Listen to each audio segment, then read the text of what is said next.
Raisina ho tombontsoa fifaliana trany ny miaona finaritra aminao atao anatin'izao fandarana izao izay resahana ny baiboly sy ny fanambadiana.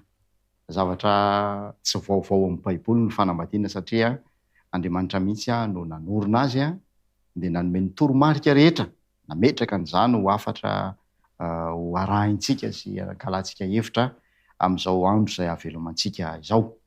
Efa fizarana fahadimy isika anio dia lohahevitra vaovao no entin'ny pasteur Leopoldina Fanera miaraka mianatra amintsika koa raisina ho fifaliana ihany koa no mampiatrano azo atao anatin'ny fandarana. Tonga soa pasteur. Miarahaba namanadinao fifaliana no iarahantsika mandinika ten'Andriamanitra ary manona fiadanan'ny tompo amintsika ihany koa.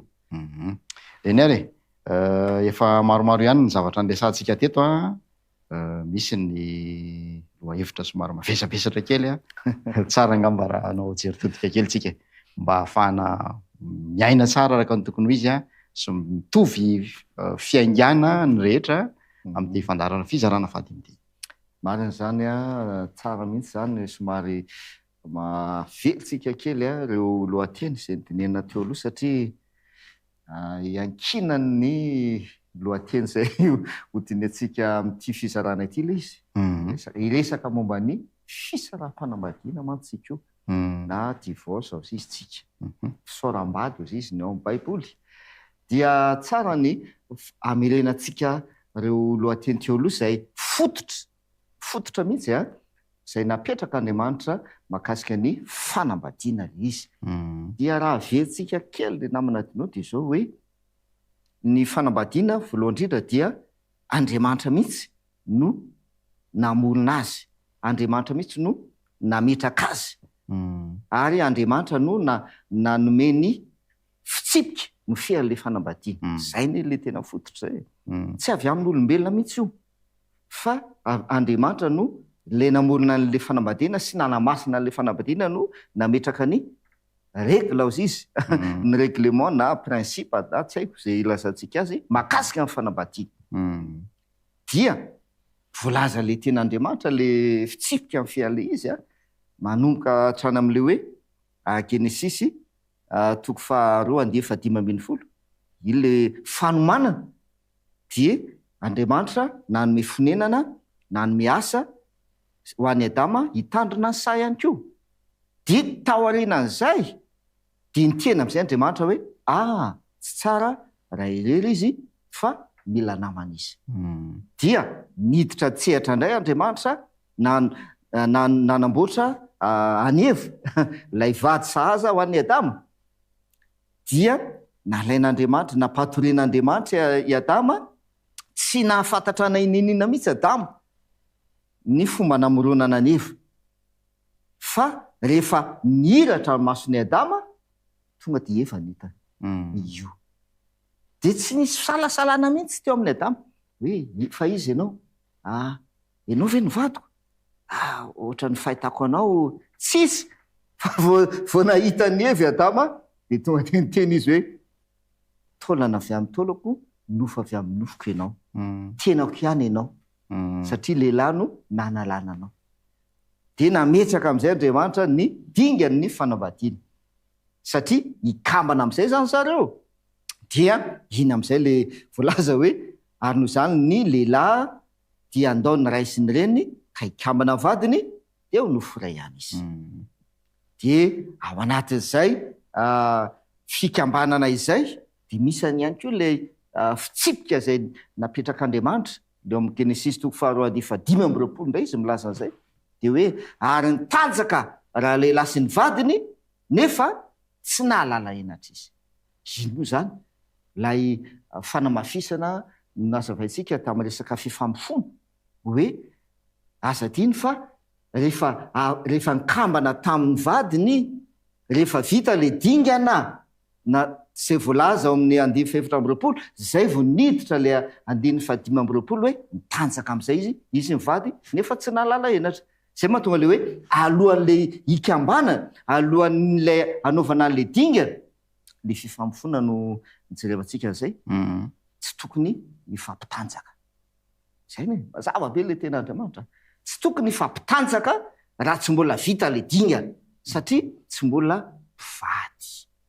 tsy mbola mivady.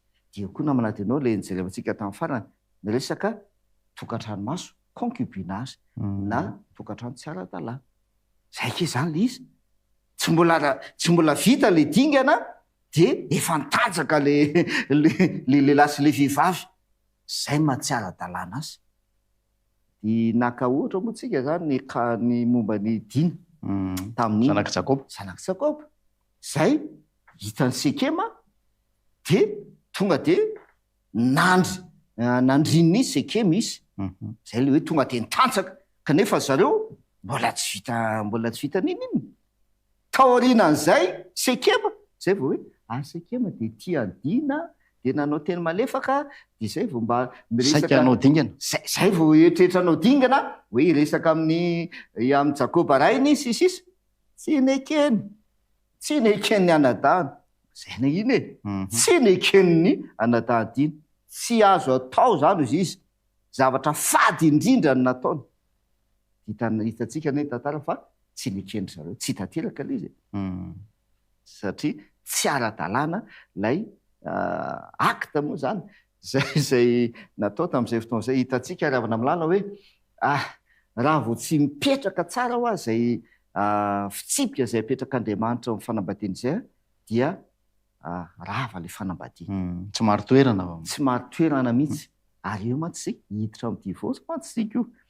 Dia tonga amin'ilay fanapahan-kevitra saraka. Nahoary saraka e. Inona mba voalaza amin'ny Baiboly mahakasika an'izany? Mba ekeny Baiboly koa hoe zany fisarahana zany. Raha izay famitinana izay fotsiny aloha zany no amalitsika azy dia efa mazava be fa tsy Andriamanitra tsy manaiky ny fisarahana. Tsy tao anatin'ny drafotra ny mihitsy hoe tonga dingana. Tsy ao anatin'ny planina an'Andriamanitra mihitsy io hatramin'ny voalohany. Hoe Andriamanitra izay namorona an'ilay fanambadiana, nanome an'ilay fitsipika ka nampikambana an'ilay mpivady dia aty aoriana indray izy manaiky hoe mety ka ao misara indray ary nareo e. Tsy maninona fa afaka misaraka nareo. Tsy zay mihitsy io. Fa na izany aza ndao jerevantsika misimisy mahakasika an'ilay fisaraha-panambadiana hoe inona no voalaza amin'ny Baiboly ary inona no zava-misy ankehitriny koa na aminatiny io. Satria eto moa zany zao tsika tsy manana totanisa fa tsara ihany ny ahafantarana zay hoe mariazy firy no misaraka. Na eto amintsika Madagasikara fotsiny azy hoe mariazy firy amin'ny firy no miafara amin'ny fisarahana. Fa tena efa ahoana moa ny ilazana azy? Efa betsaka izy io. Betsaka ary tena maro mihitsy. Ndao tsika hamaky ny ten'Andriamanitra ary. Ndao tonga dia hidirantsika ao amin'ilay Matthieu 5:10 ary. Matthieu 5:10 ny andininy 7 ka hatramin'ny 9. Matthieu 5:10 ny andininy 7 hatramin'ny andininy 9. Zao no vaky ny teny. Ary nisy fariseo nanatona azy dia nakafana azy hoe mahazo misaotra ny vadiny va ny lehilahy noho izay rehetra entiny hiampangany azy na inona na inona. Ary izy namalika nanao hoe tsy mbola nivakianareo va ny teny fa izay nahary azy tamin'ny voalohany dia nahary azy ho lahy sy vavy. Ka dia nanao hoe ary noho izany ny lehilahy dia andao ny rainy sy ny reniny ka hikambana amin'ny vadiny ary dia ho nofo iray ihany izy roa. Ka dia tsy roa intsony izy fa nofo iray ihany. Koa amin'izany izay ampiraisin'Andriamanitra dia aoka tsy ampizarahin'olona. Hatreo. Mahafinaritra ny Baiboly manontany le fariseo nakafanao izy. Nakafanan'i Jesosy hoe nametraka fanontaniana mahazo misaotra amin'ny vadiny va ny lehilahy misaraka amin'ny vadiny zany noho ny antony Zay hampangany azy. rehetra izay entiny hiampangany azy na inona na inona. Zay le izy na inona zany hiampangana an'ilay vehivavy dia afaka hisarahan'ilay lehilahy. Valiteny Jesosy. Zay no mahafinaritra an'ilay izy nahavelon'i Jesosy ilay fototra, ilay basy. Dia hoy Jesosy nga tsy efa nivakianareo ny kely. Dia izay nahary azy tamin'ny voalohany ozy iza le nahary azy io? Andriamanitra. Jesosy koa ane io tafiditra tao anatin'ny lay famoronana. Jesosy anisany namorona ny fanambadiana tany edena. zay le mahatonga an'Andriamanitra le mitena amin'ny Genesis voalohany andeh feno amby roapolo hoe ary Andriamanitra nanao hoe andeha isika hamonina olona tahaka ny endrisika de le olona zay ny foronony tamin'izay fotoana zay lahy ray vavy ray de Jesosy manamafy an'izay Jesosy hoe izay nahary azy tamin'ny voalohany izy koa tao anatin'izay de nahary azy lahy sy vavy zay lahy sy vavy ozy izy de avy eo azavain'i Jesosy am'izay le izy ka dia nanao hoe le nahary azy zany io nanao hoe anoho zany lehilahy dia andaony rainy sy ny reny ka ikambana ny vadiny ary de noforay ihany izy roroa ka dia tsy rointsony izy fa noforay ihany na mafisin'i Jesosy tsara tompoko ny fitsipiky ny fanambadiana hoe rehefa mikambana dia tsy rointsony fa ray zay l izy ary ray izy tsy azo sarany io tsy azo silany io zay ny ila izy jerevantsika hidirantsika lanidala kely io rehefa avy eo fa de zao tia koa mahafinaritra koa am'izany eto am'izay de efa manome valiteny sady Jesosy raha napetraka le fantaniana hoe mahazo misaraka misaotra ny mivady ve lehilahy ozy izy no zay rehetra hiampangany azy na inona na inona dia mivaliany Jesosy izy eto izay nampiresin'Andriamanitra aoka tsy ampisaran'olona aoka tsy ampisaran'olona zay le nyteneniko teo naminatino ohatrany tsy azo eritreretina mihitsy hoe Andriamanitra zay namonina le fanambadiana dia manaiky indray izy ny andravana azy ny andravan'le fanambadiana ny aravan'le izy ny isarahan'le olona Andriamanitra zay nanakambana any Damaseva sy nanamasina azy tany am-piandohana de lasa miva indray izy hoe afaka misaraka indray nareo eto de mazava teny Jesosy tsy Andriamanitra mampisaraka tompoko fa iza osisy iza mety mety ampisaraka olona ny lazay neto hoe aoka tsy ampisarahan'olona fa tsy Andriamanitra mihitsy aoka tsy ampisarahan'olona ny any Andriamanitra de mampikambana zay nampiraisin'Andriamanitra zay nakamban'Andriamanitra zay ny anazy fa ny mampisaraka eto olona de hitanao namanadino zay ny ely mahatonga le hoe mety misy olona afaka mampisaraka afaka mampisaraka ohatra fanjakana sady zay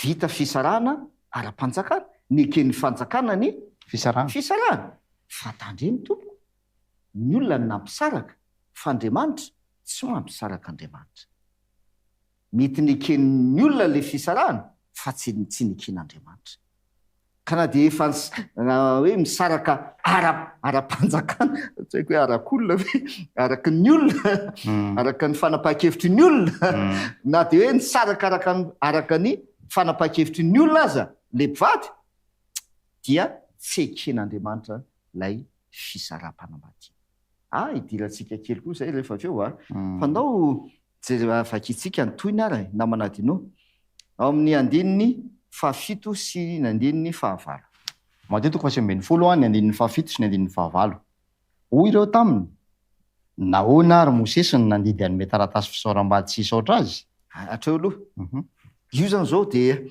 efa milaza sahady le valiteny Jesosy hoe zay nampiraisin'Andriamanitra tsy azo ampisarahin'olona io na de mety manana fahefana aza ny olona ampisaraka de zay le fahaseho moa zany na le olona nanatrika to de fahoana ary naka nilaza teny ndray zareo any amin'ny Deutéronome 7:4 le teny zay valiany zareo io hoe nahoana ary Mosesy nandidy hanome taratasy fisaoram-bady sy hisaotra vadiny manome taratasy fisaraha-panambadiana fanomezana lalana sy lettre zay zany izy taratasy le izy taratasy rehefa hisaotra mivady zany dia misy taratasy tompoko manaprofo fa misaraka amin'le vadinao ianao izy koa zany ry havana malala no mampafantatra atsika zay mifandray am'le concubinage teo tamin'ny teo aloha izy namanadinao fa ny mpivady zay miaino anatina tokantranomaso concubinage zany hoe tsisy nininona mamatotra azy nga misy taratasy tsisy profo hoe tena mpivady an'ila hoe tsisy sady zay satria le ray aman-dreny anankitelo le manana fahefana amin'ny fanambadiana tsy nanaiky an'le fikambanana tsy nakatoa an'le fikambanana dikan'izay raha misaraka zany reo mpivady reo le mpivady zay miaina am'le tokantranomaso zany na concubinage raha misaraka izy de tsy mila nyty voalaza eto ty tsy mila hoe manome taratasy de mandana reo ianao inona nanomezana taratasy afsika ve lisy zay ny zavatra miseho hoe dikan'izay tompo ny fanambadiana zany eto dia zay le dingana mila profo fa tena mpivady ilay olona satria rehefa hisaraka izy tsy afaka hoe tsy tonga de misaraka ho azy trotro zao hoe samyala azy andany anao mody ana amiray aman-drenao sisisy fa tsy maintsy omena taratasy izy misy taratasy mana-pirofo fa misaraka le mpivady misy fanontaniana mantsy zany apetraka namanatinao hoe faiza amin'ny baiboly no isan'izany hoe misoratra zany ohatrany satria misy mieritreritra koa zany hoe tsy ilaina anie zany hoe misoratra soram-panambadiana zany fa eto ke zany mazava teny baiboly tompo fa rehefa hisotra amin'ny vadiny mosesy nanome an'le didy rehefa nisotra amin'ny vadiny hisaraka amin'ny vadiny ny lehilahy dia tsy maintsy manao taratasy izy ho an'le vehivavy manamarina fa hialany na hisarany ilay vehivavy idirantsika kely zay rehefa viverenantsika mantsy fa zao toezantsika livako teny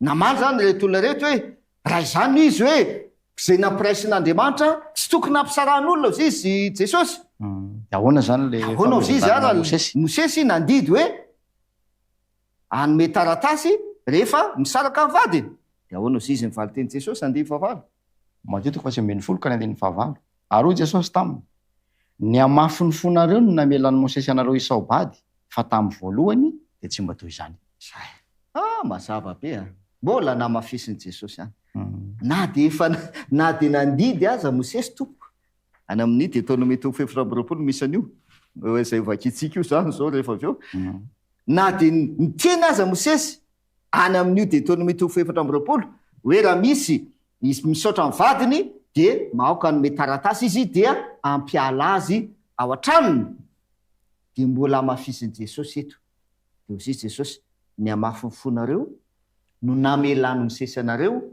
izy sarabady ny amafy ny fonareo izy fa mahafinaritra le valy teny Jesosy fa tamin'ny voalohany taiza le tamin'ny voalohany io le fototra tany ampiandohana zay Andriamanitra mihitsy nametraka azy tamin'ny voalohany tsy mba toy izany ny fototra zay napetraka Andriamanitra dia tsisy fisaraha-panambadiana zany zay zany raha ohatra hoe amboantsika le valy teny Jesosy zay le hoe tamin'ny voalohany tsy mba toy izany tsisy an'izany fisaraha-panambadiana zany ndao idirantsika lala kely izy namanatinao ary Korintana voalohany 7 no andeha vakitsika tena malina ty lohateny ty satria tena zava-misy izy ty ary na de eo anivon'ny mpivavaka azy dia lasa tafiditra ao anatin'ity le hoe fisaraha-panambadiana ity sady zay Korintana voalohany 7 ny andehan'ny 10 de avy eo ny andehan'ny 7:20 Paul ndray no milaza inona ndray mba tenin'ny Paul mahakasika an'izany hoe fisaraha-panambadiana izany Korintana voalohany 7 ny andehan'ny 10 zao no vakany teny ary ny manambady dia didiko nefa tsy zafa ny tompo aoka tsy hiala amin'lahy ny vavy Zisy Paul mazava tsara koa ny teny Paul ary manambady ozy izy dia didiko tsy zany efa le izy fa ny tompo mihitsy ny mandidy ahoana le didy ny tompo aoka tsy ala amin'lahy ny vavy eto zany no le ohatrany hoe le vehivavy indray no te hiala aoka tsy ala amin'lahy le vehivavy fa fitiantsika fotsiny le hoe aoka tsy hisaraky nareo zay zany le didiny tompo zay nomena tamin'ny alalany apôstôly Paoly. Aoka tsy hiala ny lahy sy ny vavy, aoka tsy hisaraka. Andiny fa 7 ary. Koritiana voalohany toko 7:7. Manambady va ianao, aza mitady izay sarahana. Tsy manambady va ianao, aza mitady vady. Le tapany faharoa, ino lohatenitsika manaraka io. Mahakasika ny ino misy zany? Fitadiavana vady. Temps de célibat. Fanomezam-pahasoavan'ny tsy manambady zany. Satria izy miteny hoe tsy manambady va ianao, aza mitady vady zany e. Mijanona célibatera fony, aza mitady vady. Jerevantsika zay amin'ny lohatenitsika manaraka. Fa le tapany voalohany de ozy izy hoe manambady va ianao, manambady ho an'ny efa manambady, aza mitady izay sarahana ao izy. Tenin'Andriamanitra, aza mitady zay isarahana. Aza mitady zay isarahana. Didiny tompo de ny hoe aoka ny lahy, aoka tsy ala amin'ny lahy ny vavy, aoka tsy hiala zany lahy sy ny vavy. Ndao am'izay tsika hiverina namana tinao. De Tolomia toko 4:20. Ndao raha mbavaky tsika kely le didy Mosesy. Zay moa zany le tenen'le fariseo tamin'i Jesosy hoe nahoana raha Mosesy nandidy anay izy, nandidy ny lehilahy anome taratasy fisoram-bady. Ndao vakitsika raha le didy. Deutéronome toko 4:20 tompoko. Ny andininy voalohany no ovakitsika sy ka hatramin'ny andininy 4. Deutéronomia toko 4:20 ny andininy voalohany hatramin'ny andininy 4. Raha misy lehilahy makavady ka mampakatra azy, ary tsy tiany intsony raha vehivavy no ny ahitany fahalotona eo aminy, dia aoka anoratra taratasy fisoram-bady ho andra vehivavy izy, ary anolotra izany eo an-tanany ka ampiala azy ao an-tranony. Ary rehefa miala ao an-tranony raha vehivavy dia mahazo mandeha ka manambady olo. Ary raha tsy tiana raha vehivavy ilay vao manambady azy, le lehilahy faharoa zany io, ka manoratra taratasy fisoram-bady koa, misaraka amin'indray, ary manolotra izany eo an-tanany ka mampiala azy ao an-tranony, na maty ilay manambady azy tao aoriana, le faharoa, ilay nanambady azy taloha ka nisaotra azy, dia tsy mahazo manambady azy intsony rehefa voaloto izy fa fahavetavetana eo mason'i Jehovah izany. Ary aza mampiditra heloka amin'ny tany izay omeny Jehovah Andriamanitra ao olovanao. Tena mahazao le Baiboly. Eto zao raha raisitsika fotsiny, raha tonga de raisitsika araka an'le voalaza eo fotsiny zany le toe-javatra. Misy lehilahy anankiray napakatra vehivavy, tsy tiany intsony le vehivavy noho ny nahitany fahalotona eo aminy. Zany le voalaza eto, fahalotona. Amin'ny teny frantsay zany izy io, Baiboly amin'ny teny frantsay, impureté ozy izy. Misy zavatra fahalotona hitany tamin'le vehivavy. Iverenantsika koa zay rehefa avy eo dia sarahan'le vehivavy. De rehefa sarahan'le vehivavy, tsy tonga de alefa fotsiny am'izao hoe ianao misy fahalotona nataonao ka de lasa ianao mandeha. Ny ataon'le lehilahy manoratra taratasy. Zay le izy. Officiel. Mila zavatra officiel. Manoratra taratasy izy, fisoram-bady. Ao anatin'iny zany ny antony isarahan'le lehilahy am'le vehivavy noho ny antony zao tompo dia misaraka roaiko hiala ato an-tranoko ty vehivavy ty sisisy. Omena le vehivavy le taratasy. De alefany le vehivavy. Zay le lehilahy zany tavela, alefany le vehivavy, hiala ao an-trano. De voalaza eto, lasa le vehivavy. De avy eo manambady lehilahy faharoa indray le vehivavy. Nisy lehilahy indray zany nahitan'io vehivavy io, de nanambady an'le vehivavy io indray le lehilahy faharoa.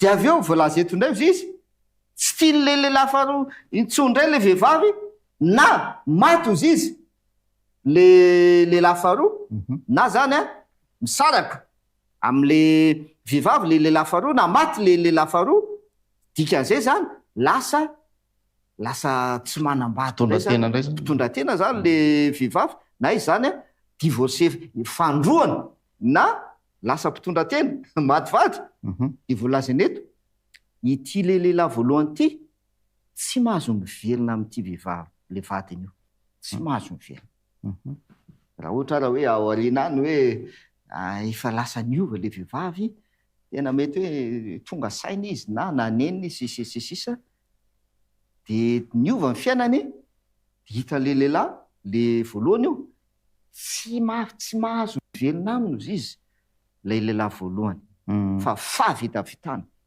eo masony Jehova ny zavatra manao ohatra zany. Tsy idirantsika lalany amin'izay tompoko fa andao dirantsika le voalohany le hoe mahazo misaotra amin'ny vadiny ve lehilahy na inona zay le fantaniany fahasoa tamin'ny Jesosy na inona hiampangany azy ato amin'le Deutéronomie tompoko de mazava kay voalazana fa le antony voalazato fahalotona zay raha ahitany no ny ahitany fahalotona eo aminy zay voalaza ito zay ary raha vakitsika izy io no namana deo amin'ny baiboly diam ndao ne mba vakitsika eo ahoana mba voalazana hoe inona ny tena antony zay isarahan'ny mpivady zany araka an'le voalazany Deutéronomie toko fa 4 ndao mba vakitsika no amin'ny baiboly diam Deutéronomie toko fa 4 andininy voalohany andininy voalohany ao amin'ny dikateny ombonana eto Madagasikara. Mety misy lehilahy nakavady sy efa nampakatra azy kanefa tafara tsy tia azy intsony raha lehilahy no nahitany zavatra azo kianina eo amin'raha vehivavy dia hanoratra taratasy fanariam-bady ho an'raha vehivavy izy sy hanolotra izany eo an-tanany ka ampiala azy ao an-tranony. Eto izany raha tena marina hoe no ny antony ahitany zavatra azo kianina eo amin'raha vehivavy io le mahatonga ny valiteny Jesosy hoe non tsy toy izany tamin'ny voalohany tsy toy izany mihitsy satria aika izany ny fandraisany ny fariseho tamin'izany de hoe raha vao misy zavatra kely hitany eo amin'le vehivavy na anakianana an'le vehivavy tonga de lasa afaka misaraka iny ny taratasy lasa zay kely izy ary zay mahatonga Jesosy miteny non ny amafy ny fonareo nareo no te hisaotra amin'ny vadinareo te hisaraka amin'ny vadinareo na amin'ny zavatra kely na amin'ny zavatra azonareo kianina amin'le vehivavy raha vao misy zavatra azo kianina tonga de misaraka nareo ny amafy ny fonareo no namelamosesy-nareo izy sarabady fa tamin'ny voalohany tsy matoy izany tsy matoy izany mihitsy tamin'ny voalohany na inona mihita ao amin'io vehivavy io tsy tokony hisarahana io tsy tokony hisaraka zay le valiteny Jesosy de ndao hivelona am'izay tsika le Matteo toko 6:10 ary satria am'izao fotoana zao zao de maro be ny fisaraha-panambadiana indraindray za tsy mifanaraka fotsiny ao an-trano ao namana dino tsy haiko resaka fitantanana tsy haiko resaka rabola tsy mifanaraka tonga de misaraka indraindray zavatra antony maivamaivana lokamay ohatra na resaka sakafo tsy mahay tena tsy mahay mahandro sakafo mihitsy le vehivavy nohatra zany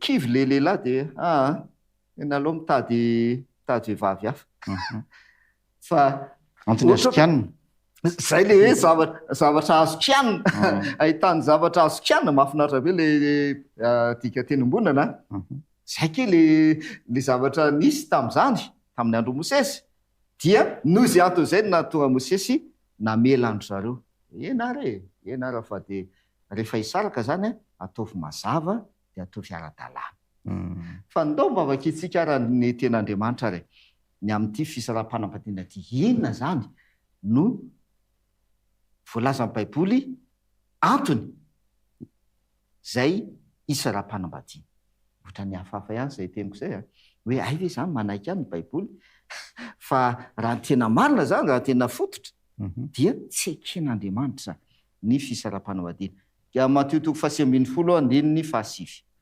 Matio toko 7 ny andininy fahasivy. Fa lazaiko aminareo, nazovo no misaotra ny vadiny, afa-tsy noho ny fitsangatsangana ihany ka mampakatra ny hafa dia mijangajanga, ary izay mampakatra ny voasaotra dia mijangajanga koa. Ao zavaitsika kely ary. Nazovo izy. Ireo zany zao misy mpivady. Isika asehontsika amin'reto ratsan-tana reto. Nazovy misaotra ny vadiny, misaraka. Afa-tsy noho ny fijangajangana ihany. Afa-tsy noho ny fijangajangana ihany. Zany hoe raha misy misaraka ny vadiny kanefa tsy nisy fijangajangana, tsy nijangajangana anankiray, fa io le hoe raha misy zavatra ahitany hiampangany azy. Le tetony hoe toko 420. Dia misaraka izy ka mampakatra vehivavy hafa. Le lehilahy zany mampakatra. Dia manino izy izy? Mijangajanga izy. Ary lay ampakarina le vehivavy indray no ampakarina. Le vehivavy ihany koa zany lasa manambady hafa, lehilahy hafa, ampakarina lehilahy hafa. Dia manino koa le vehivavy? Mijangajanga koa le vehivavy. Zay toko ny voalaza Baiboly mahakasika ny fisaraha-panambadiana e. Ny ao Baiboly zany no ny amafin'ny fony olona, dia te hisaraka ny olona, ny mpivady te hisaraka. Dia tsy haiko hoe nefitra ve Andriamanitra? Ena re, rehefa hisaraka zany dia noho ny fijangajangana ihany. Fa raha tena azavaina ilay izy namana teno, tena rava le fototra. Rehefa misy ny fijangajangana, le fototra mihitsy rava. Satria nahoana? Rehefa namolona vady any Andriamanitra taolana ray tompoko no nalainy tao amin'ny Adama namorona ny vady ho azy. Taolana ray. Avy eo, raha ohatra zany hoe misaraka le mpivady na zao le izy, le mpivady io nofo ray ihany izy le Genesis toko 2. Sady zay? Nofo ray ihany. Avy eo nefa lay anankiray nikambana tamina olona hafa indray izy. Lasa nofo anankiray indray zareo. Zay mahatonga le hoe rava le fototra. Rava. Zay mahatonga ny teny Jesosy hoe noho ny fijangajangana ihany. Afa-tsy noho ny fijangajangana. Dia zay zany le voalaza ny ten'Andriamanitra. Dikan'izay tompoko ny fisaraha-panambadiana zay eken'ny Baiboly zany dia fijangajangana ihany no antony isaraha-panambadiana. Kanefa na izany aza, azavaintsika kely indray ilay izy. Ao vakintsika indray ty Romanina ty. Romanina toko 1, toko 7 azafady. Romanina toko 7 ny andininy 2 sy ny 7. Na izany aza, ahoana mba voalazan'ny ten'Andriamanitra? Mahafinaritra satria mifameno ane ny voalazan'ny Baiboly fameno. Raha milaza Jesosy zany hoe zay misaotra amin'ny vadiny afa-tsy ny fijangajangana ihany ka mampakatra hafa izy dia mijangajanga izy. Dia ndao mba avakintsika kely indray ny teny Paoly amin'ny Romanina toko 7 ny andininy 2 sy ny 7. Romanina toko 7 ny andininy 2 sy 7. Fa ny vehivavy izay manambady dia fehezan'ny lalàna ho an'ny lahy raha mbola velona ny lahy. Fa raha maty kosa ny lahy dia afaka amin'ny lalàn'ny lahy izy. Koa raha mbola velona ny lahy ka manambady olon-kafa raha vehivavy dia atao hoe mpijangajanga izy. Fa raha maty kosa ny lahy dia afaka amin'izany lalàna izany izy ka tsy mba mpijangajanga na dia manambady olon-kafa aza. Sao ratovy, zao zany fandehana izy. Afeto vakina izy sady azavaina.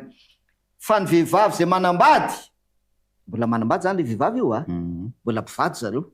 Fa ny vehivavy izay manambady dia fiheziny inona izy? Fiheziny lalàna ho an'ny lahy. Raha mbola velona le lehilahy.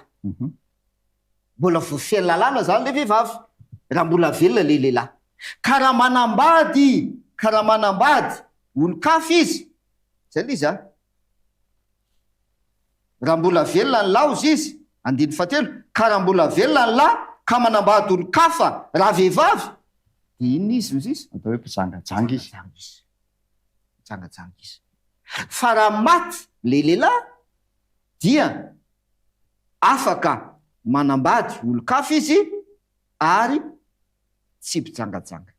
Sady zay voalazanio tsy atao hoe mitsangajanga izy raha maty le lehilahy na de manambady olo-kafa azy ary afaka am'izany lalàna zany izy. Zao le izy zany. Reto mpivady nisaraka azy zareo, tsy nisy nitsangajanga na le lehilahy na le vehivavy, tsy nisy nitsangajanga fa antony hafa hiampangana fotsiny. Nanambady ity vehivavy ity, nanambady lehilahy hafa, de io le voalaza eo. Mitsangajanga izy. Tsangajanga le vehivavy.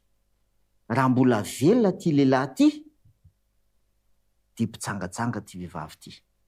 Na de manambady olo-kafa azy, na de afaka manambady azy araka ny lalàn'ny olona. Lalàn'ny olona ara-panjakana, eken'ny fanjakana le fisarahana. Fa ny baiboly de miteny mitsangajanga izy. Raha mbola velona. Raha maty ty lehilahy ty ozy izy, zay vao afaka am'le lalàna le vehivavy ka tsy atao hoe mpitsangajanga izy na de manambady olo-kafa azy. Tena manahirana lisy naminatinao safy io. Zay ny hoe matoa le hoe sitrak'Andriamanitra mihitsy ny fisarahany. Sitrany. Nao maky ny antsika Malakely, Malaky 2:4-5. Tena mazava ny voalazan'ny ten'Andriamanitra. Malaky 2:4-5. Malaky 2:4-5. Fa alako ny fisoram-bady hoy Jehova, Andriamanitry Israely, sy ny fanosenana fampahoriana amin'ny fitafiny, hoy Jehova, tompony maro, koa tandremo ny fanahinareo ary aza mamitaka ianareo. Mahafinaritra, tandremo fanahinareo de aza mamitaka. Satria halako ny fisoram-bady hoy Jehova, halako. Zay ny le teny antsika tamin'ny voalohany amin'ladinao. Ohatrany tena tsy azo eritreretina mihitsy. Zavatra impossible zay izy fiteny hoe Andriamanitra zay namorona n'le fanambadiana tanam-piandohana no manaiky indray aty ariana aty hoe ena ekena indray ny fisarahana, ekena. Ao fa ekeko ny isarahanareo. Iza nefa no nampikambana an'ilay le mpivady tanam-piandohana. Zay mahatonga azy miteny hoe halako io, halako ny fisaraha-panambadiana. Tsy ankasitrahana izy. Ndao irositsika ary nga manomino fa mazava sy azontsika zay voalazan'ny ten'Andriamanitra izay inona ny tena tiana hatongavana mahakasika an'izy ity de tsotra ihany. Ny fanambadiana tompoko voalohany indrindra, Andriamanitra namorona azy, Andriamanitra nanamasina azy. Ny fisaraha-panambadiana zany de ohatra milaza hoe tsy mety le nataonao Andriamanitra, tsy mety. Fa zao no mety zao. Za mahita fa zao no mety. Misaraka izay. De mampieritreritra zany. Ny manaraka de ny hoe ny fanambadiana tompoko dia mampiseho ny an Jesosy sy ny fiangonana. Sady zay le izy vakitsika zay amin'ny fiasana toko fadimy. Mampiseho an Jesosy sy ny fiangonana ny fanambadiana e. Lany lohan'ny vavy tahaka ny Kristy lohan'ny fiangonana. Ianareo lehilahy tiava vatanareo tahaka ny nitiavan'ny Kristy ny fiangonana. Ianareo vehivavy manekeny vatanareo tahaka nanekena ny tompo, nanekeny fiangonana ny tompo. Ny fanambadiana dia tandindo ny firaisan'i Jesosy sy ny fiangonana. Ahoana moa zany nisy naneken'i Jesosy ny fisarahana amin'izany? Eken'i Jesosy, le lehilahy zany zao Jesosy, eken'i Jesosy nisaraka am'le vadiny. Fiangonana ne vadiny Jesosy de ozy Jesosy misaraka tsy mahazo misaraka. Mampieritreritra koa zany. Sady zay fa andeha maky 2 vitsivitsika amarana antsika azy fisorohana. Zay zany le araka fiteny hoe aleo misoroka toy zay mitsabo. Zay ny lizy raha azontsika tsara zany indrindra ho an'ny mpitofo mialohan'ny idirana am'le fanambadiana. Efa sorohana ny fisaraha-fanambadiana. De efa sorohana.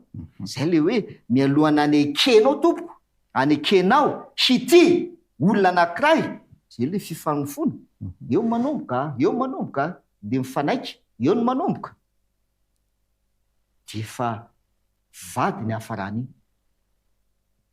de le vady mandrak'zay zay le osea toko faharoany andeny fareka ambyroapolo ary ho fofoko ho vadiko mandrak'zay de mahafinaritra moa fa tsika malagasy manana le fomba fiteny hoe lambana koa ny saranao sisy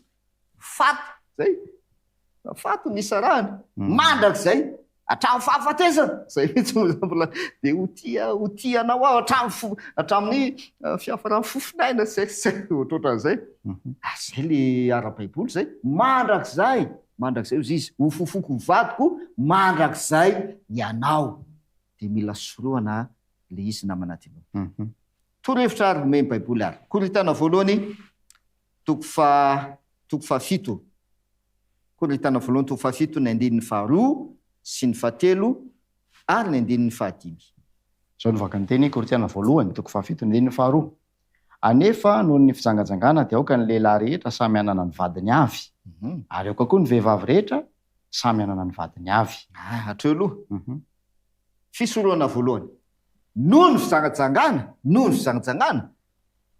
ny fanafodiny aoka ny lehilahy rehetra samy anana ny vadiny avy ary aoka koa ny vehivavy rehetra samy anana ny vadiny avy de aoka samy anaja ny vadiny zany io aza mamitaka ozy le amin'ny malaky atoko faharoa zay tandremo fanahinareo ary aza mamitaka ianareo zy izy zay zany apetrao tsara zany zay hoe io ny vadinao de kio izy zay noho ny fijangajangana ozy izy fa nao apitsika le izy mahafinaritra ny baiboly fa tena misy torohevitra pratika ozy izy zay nilazantsika azy ao ny baiboly ahoana no isoroana an'zay an'lay olana azy mba tsy ho tafalatsiko anatin'zany hoe fijangajangana zany ahoana ny isoroana am'zany andininy fahatelo Korintiana voalohany toko fafito ny andininy fahatelo aoka ny lahy anao zay mety atao amin'ny vavy any mba toy izany koa ny vavy amin'ny lahy zay isoroana an'lay fijangajangana dia aoka ny lahy hanao zay mety atao amin'ny vavy any mba toy izany koa ny vavy amin'ny lahy mifamaly réciproque ozy izy mifilazana azy réciproque mifamaly fa tsy hoe sens unique io ka hoe aoka ny lahy hanao zay mety atao amin'io vadiny io maikarakara tsara am'le ikara le madama sisy dray koa le madama mihevitra hoe za tena mila fitiavana be za mba tokony ohatran'zao enao koa araka volaza hoe toy izany koa vehivavy hanao zay mety atao am'le lehilahy ozy izy zay ny ara-baiboly zay tompoko mifamaly le izy fa rehefa tsy hitateraka koa na aminatinao de rava le izy satsy le lehilahy tsy manao zay mety atao am'le vadiny ary le vadiny koa tsy manao zay mety atao am'le lehilahy tonga fanapakevitra ohatrany tsy mety tsontsika de alao isaraka satria tsy manao zay mety ohatran'zay zany le tezavatra am'seho fantanina tokony apetraka isan'andro zany ho an'ny mpivady tompo na le lehilahy na le vehivavy io de ny hoe inona ny mety atao amin'ny ity vadiko ity zay ary io tsy hoe ndra mandeha tsy am'le fotoana nanaovana mariazy ihany ny tena hoe inao de milaza manao le voady eo za de ho tianao sisisy vita tapitra afaka heritaona ohatrany tsy nanao zay mety tsony zay ny ele izy fa isan'andro io mahafinaritra ny hoe zay le hoe c'est une école pour toute la vie ny fanambadiana fianarana mandritra ny fiainana isan'andro satria miovana ny teny zavatra za zany miova ny zavatra nety tamin'ny folo taona lasa mety tsy mety amintsony ankehitriny sady zay eo zany le lasa irana mihitsy fa ary ianao ne ohatrany tianao zany zavatra zany taloha fa ahoana lasa tsy tianao zay le hoe fianarana mandritry ny fiainana ny fanambadiana mahafinaritra ny izy io hoe mianatra ianao mandritry ny fiainana isan'andro apetraka amin'ny fantaniana inona ny mety atao am'le vady de toy izany koa le vady am'le anankiray ndao pitsika fahatelo ary ao amin'ny andininy fahadimy. Koritiana voalohany toko fafito ny andininy fahadimy. Aza misara-pandriana ianareo raha tsy amin'izay andro sasany hifanekenareo ho andro ivavahana, nefa mbola iraisanareo fandriana indray mba tsy hakany satana fanahinareo noho ny tsy faharetanareo. Mazava be ihany koa ny voalazany ten'Andriamanitra, fisorohana. Dia ahoana izy izy? Aoka tsy misara-pandriana ianareo. Io le tenain'i Jesosy e. Mateo toko faha 6:10 teo ny andininy faha 9 no milaza anazy. Dia izy Jesosy izay nampiraisin'Andriamanitra aoka tsy hampisarain'olona. Dia izy ny voalazan'ny Paoly eto, aza misara-pandriana. Zavatra misy mety miseo ane namanadinao. Miray tranao ihany izy. Izy anankiroa zany, miray tranao ihany fa misara-pandriana. Tsy tanteraka le hoe ikambana amin'ny vadiny izy dia ho nofo iray ihany. Tsy tanteraka. Dia ny olona zany ety ivelany mahita hoe mahafinaritra, zareo tena mpivady, ao zareo ka, ao miray trano izy. Zareo miray trano io, misara-pandriana izy. Tsy miara-matolona, tsy haiko, na misy mampisaraka azy. Ao an-trano ao miray trano. Ty tena Andriamanitra ty mazava. Aoka tsy sara-pandriana ianareo raha tsy amin'ny andro zay hifanekena, mila mifanaiky. Mifanaiky amin'izao dia misara-pandriana. Kanefa mahafinaritra ny Baiboly, kanefa na amin'izany ny andro zany ihany azy, na mifanaiky ary ianareo, dia mbola iraisanareo fandriana indray ozy izy. Ny antony mba tsy hakany satana fanahinareo noho tsy fary. Mahazava ny Baiboly aza mihevitra ny tenanao endry ianao. Za tena haiko mitondra an'io. Haiko io. Ka na dia misaraka mivadiko azahako mandritra ny 3 volana misara-pandriana zay za indray tena matanjaka be. Baiboly mazava tompoko ary maro ny Baiboly io. Mba tsy hakany satana fanahinareo noho ny tsy faharetana. Noho ny tsy faharetana. Torohevitra zany io tena pratika azo ampianina. Zava-misy ankehitriny mampalahelo namanadinao fa ohatra mpivady vao ohatra na tsy mpivady vao raha na mpivady efa tranainy koa raha mety tafalatsaka anatin'izany noho ny fiainana sy noho ny fitadiavana dia misara-pandriana. Satsy dia lasa tady asa any amin'ny toerana lavitra any le anankiray le lehilahy, any karama any toerana lavitra any 2 volana 3 volana 4 volana 5 volana misara-pandriana. Maro ny Baiboly io inona zavatra miseho matety tsy maharitra zay le hoe noho tsy faharetana, tsy maharitra, tsy mana faharetana, lasa manambady za vehivavy hafana izy. Zay noho tsy faharetana lasa manambady vehivavy hafana. Io vady tsy ara-dalàna zany satria ianao mbola manambady aty. Fa noho le fisara-pandriana dia lasa tafalatsaka amin'ny fijangajangana. Betsaka, maro tompoko, maro tafalatsaka anatin'izany toe-javatra izany ankehitriny. Mampalahelo dia lava lay fanambadiana, fisorohana. Tena misoroka ny ten'Andriamanitra mba tsy ho simba sy ho rava ho potika ny fanambadiantsika. Aza misara-pandriana izy. Dikan'izay ny ataovy izay hiarahana mandrakariva. Izay mahatonga Jesosy hoe tsy roy intsony anie nareo fa ray efa ray nareo fa tsy roy intsony. Ka tsy hoe samy manana ny asika, izy miasa anatoly ara, za miasa aty. Fa ravy io. Noziziny Baiboly, noho ny tsy faharetanareo dia ho avy satana hakafananareo. Satsy zay?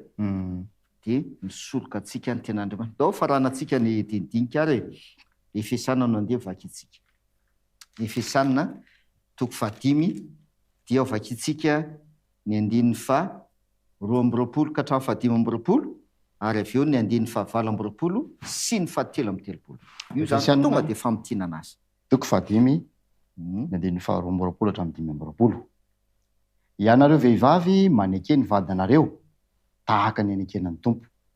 Fa ny lahy no lohan'ny vavy dia tahaka ny Kristy koa no lohan'ny fiangonana ary izy no mpamonjy ny tena.